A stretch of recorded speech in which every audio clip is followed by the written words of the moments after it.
Aí, Vartão, o bicho sofreu, hein?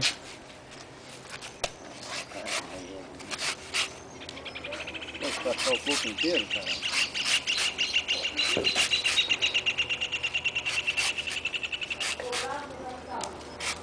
Se fosse ganhar dinheiro na praia vendendo coco, você estava errado.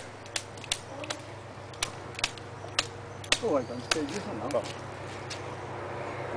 Tem canudo aí, acho que não sei se tem, vê lá. Tio.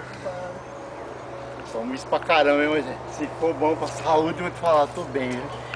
Como coco, que útil. Fala aqui. Tio, Oi. então, se daqui um mês você chover assim, aí se tiver outro, aí você aposta 100 anos de novo que aí eu tiro. Tá bom. Vamos fazer isso. Né? Uma hora, hein? Combinado. Ô, Vartão, Ô, Vartão, esse touro é seu? É? E é bom esse touro ou não? É garrotão aí, eu comprei ele pouco tempo agora, é bom. Mas ele tá cruzando já ou não? Já.